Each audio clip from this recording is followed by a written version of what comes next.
पढ़ रहे थे कोशिका, और कोशिका की इसी श्रृंखला को आगे बढ़ाते हुए हम चौथे पार्ट में ले रहे हैं अपन राइबोसोम एवं लाइसोसोम के बारे में पढ़ेंगे।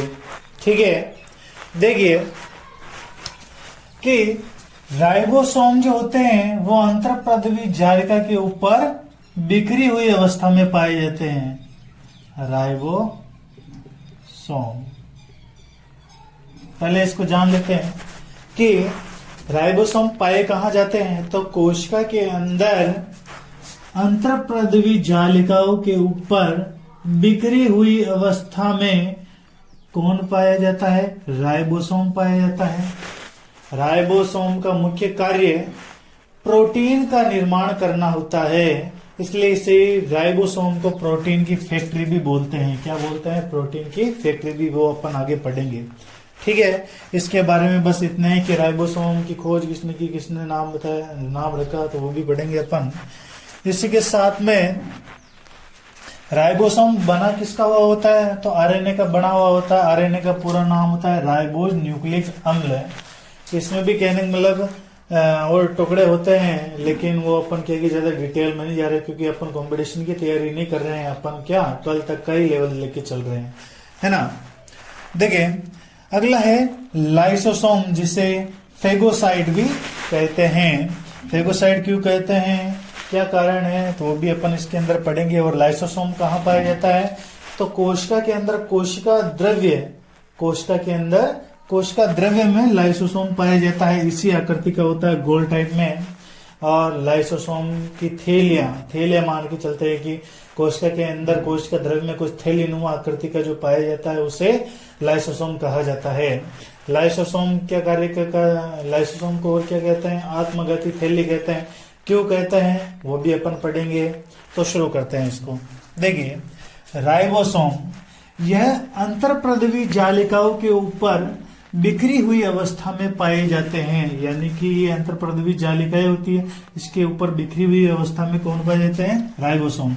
राइबोसोम कोशिका के सबसे सूक्ष्म कण होते हैं, यानी कि कोशिकाओं में भी सबसे छोटा कण कौन सा होता है? वैसा राइबोसोम होता है। ठीक है, इसकी राइबोसोम की खोज सर्वप्रथम पेलाडे द्वारा की गई। पेलाडे एक वैज्ञानिक था, उसने किसकी खोज की? राइबोसोम की खोज की। तथा राइबोसोम नाम किसने दिया? क्लाड ने दिया। एक क्लाड नाम का वैज्ञानिक था, खोज जिसने नाम दिया। खोज किसने की? पेलाडे ने, लेकिन नाम किसने दिया? क्लाड ने। अब ये क्या चक्कर है भाई? देखो पेलाडे ने तो सिर्फ कोशिका के अंदर देखा था, उसको नाम नहीं दिया, मतलब नाम नहीं सोचा उसका, लेकिन नाम किसने दिया? तो क्लाड ने दिया। खोजा किसने? पेलाडे ने। और नाम किसने दिया? क्लाड ने। जैसे कि एक बात माने कि मान लो किसी ने नई प्रकार की सब्जी बनाने की कोशिश की, तो मतलब मटर भी मिक्स कर दिए और बहुत सारी मिर्च मसाले, बहुत सारी सब्जियां मिक्स कर दी। और उस सब्जी को नाम क्या देंगे भाई? सब्जी तो बना ली, वह ठीक है, अच्छी लग रही है, लेकिन उसका नाम भी तो होना चाहिए। तो नाम देने का कार्य वैसे किसने किया? क्लाड ने, जबकि खोज किसने की? पेलाडे ने। ये ध्यान रखेंगे आप।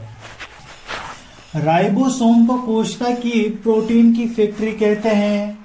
क्यों कहते हैं? मैंने बता दिया कि राइबोसोम को प्रोटीन की फैक्ट्री क्यों कहते हैं, क्योंकि यह प्रोटीन बनाती है, इसलिए इसे प्रोटीन की फैक्ट्री कहते हैं।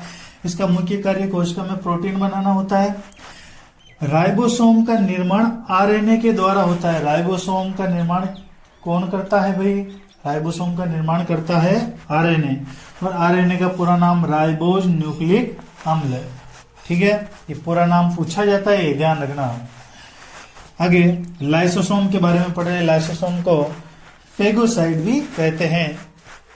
कोशिका द्रव्य में छोटी छोटी थैलीनुमा संरचना के रूप में लाइसोसोम पाया जाता है। लाइसोसोम का मुख्य कार्य कोशिका के मृत व सड़े गले पदार्थों को नष्ट करने का कार्य करते हैं। नष्ट करने की इस क्रिया को फेगोसाइटेसिस कहते हैं, इसलिए लाइसोसोम को फेगोसाइट कहते हैं।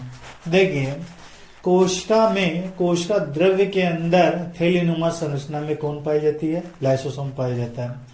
लाइसोसोम का मुख्य कार्य क्या होता है कि कोशिका में देखिए, कोशिका में पदार्थ आते हैं, ऊर्जा बनती है और कुछ सड़े गले पदार्थ भी रह जाते हैं। मतलब कोशिका के अंदर बहुत सारे भाग होते हैं, केंद्रिका होती है, केंद्रक होता है, बहुत सारे तारकाय होता है ना, तो उस कोशिका झिल्ली होती है, मतलब बहुत सारे भाग होते हैं कोशिका की।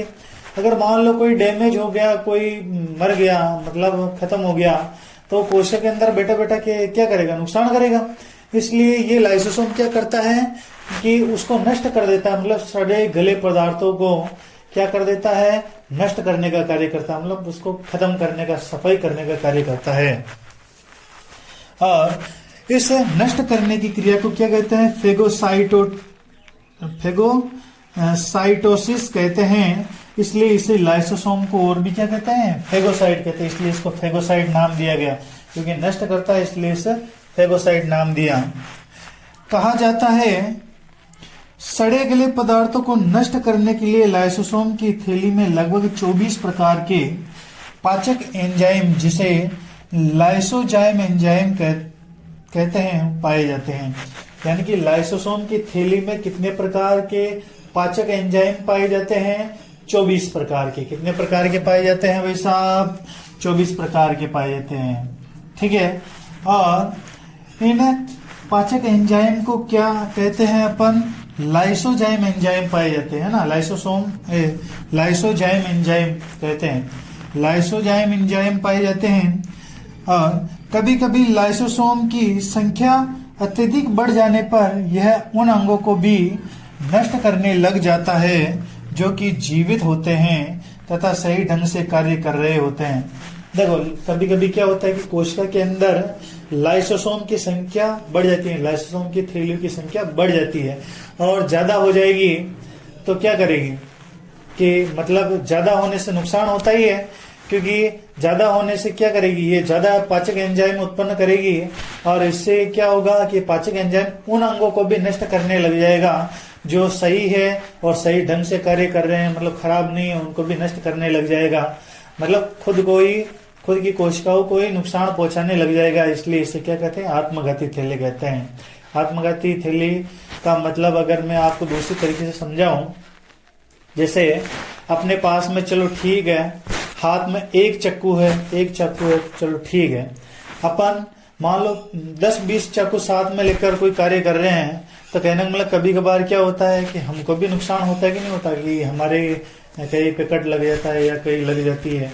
वैसे ही लाइसोसोम की थैली में पाचक एंजाइम पाए तो जाते हैं, लेकिन कभी कभार इनकी संख्या बढ़ जाती है और संख्या बढ़ने के कारण पाचक एंजाइम भी बढ़ जाते हैं और इस कारण से ये थैली फट जाती है कभी कभार, और फटने के कारण यह पाचक एंजाइम उन अंगों को भी नष्ट कर देता है जो सही तरीके से कार्य कर रहे होते हैं। इस कारण से इसे आत्मघाती थैली कहते हैं, यानी कि कोशिका की आत्मघाती थैली कहा जाता है। ठीक है, ये अपने हो गया। अगर आपको वापस सही तरीके से बताऊं, देखिए पहले पढ़ रहे हैं अपन राइबोसोम के बारे में। राइबोसोम अंतर्प्रद्वी जालिका के ऊपर बिखरी हुई अवस्था में पाए जाते हैं। राइबोसोम का मुख्य कार्य है प्रोटीन निर्माण करना होता है, इस कारण से इसे प्रोटीन की फैक्ट्री कहते हैं। राइबोसोम की खोज किसने की थी? पेलाडे ने की, तथा राइबोसोम को नाम किसने दिया? क्लाड ने दिया। तथा आगे अपन पढ़ रहे हैं लाइसोसोम। क्या पढ़ रहे हैं?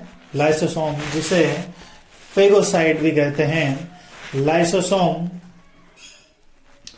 कोशिका के अंदर थैलीनुमा संरचना के रूप में पाया जाता है। इसमें लगभग 24 प्रकार के पाचक एंजाइम पाए जाते हैं। ये पाचक एंजाइम कोशिका में सड़े गले पदार्थों को नष्ट करने के काम आते हैं। कभी कभार लाइसोसोम की संख्या बढ़ने के कारण इसमें पाचक एंजाइम भी बढ़ते हैं और इस कारण से कभी कभार ये थैली फट जाती है और उन अंगों को भी नष्ट करने लग जाती है जो सही तरीके से सही है और सही तरीके से कार्य कर रहे होते हैं, उसको भी नष्ट कर देती है। इसलिए इस लाइसोसोम को कोशिका की आत्मघाती थैली कहा जाता है। ओके, और लाइसोसोम को और किस नाम से जानते हैं? फेगोसाइट। ये भी आपको ध्यान रखना है। और आगे हम कंटिन्यू करेंगे अगले पार्ट में। जब तक जय हिंद, जय भारत।